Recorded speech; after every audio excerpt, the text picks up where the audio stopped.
need to have psychological flexibility. So instead of thinking that you failed, instead, if you didn't get your workout done in the morning, when are you going to do it today? It's not that you can't do it. It's just, when are you going to get it done today?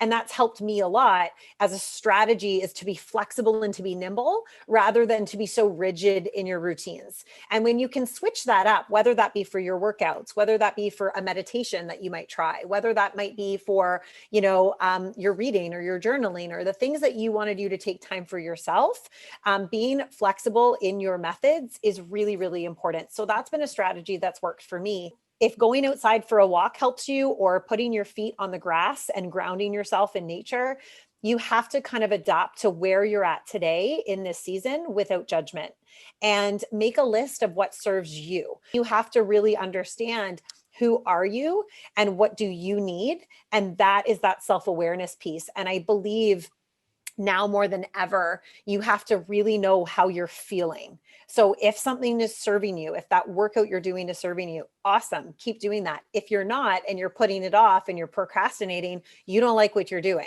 So you need to figure that out. And I've learned that a lot by just saying, oh, that's interesting. That I'm curious about that. I'm curious why I'm doing this. I'm curious why I'm doing that, versus judging. I think a lot of us, everybody, including, yeah, right? Like, we judge ourselves for why we didn't do it. And we can start having that kind of that mean girl talk. Oh, you didn't do that. You're not failing, and you have to change that dialogue. And that's the strategy that's actually helped me. Oh, that's interesting. Okay. So you didn't have time to get that done this morning. When are you going to do that later this afternoon?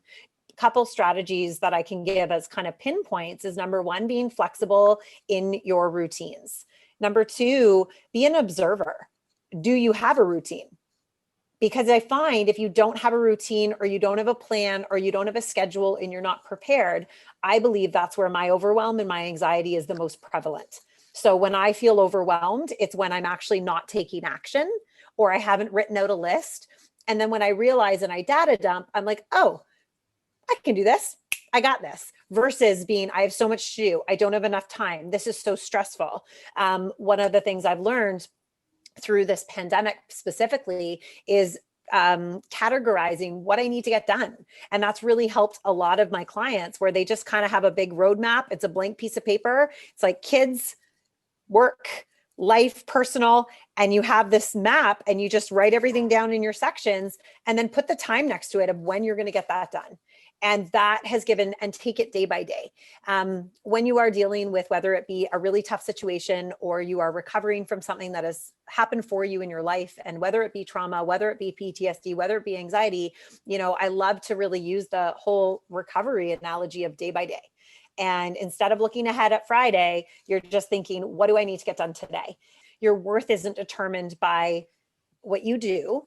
You already are worthy. So when you can detach yourself from that, I've found, especially in this pandemic, especially with all of the recent announcements, and like, it's all a lot.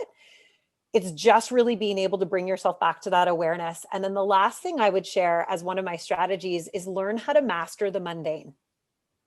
We are in a mundane time, and it is like Groundhog Day.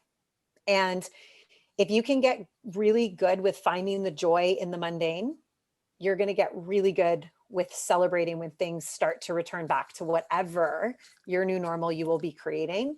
But I also think it gives you an opportunity to identify, what do you not want to return to normal? What do you not want to return to normal? So be a steward and observe what you need to do. Acknowledge that this is just data. You haven't failed.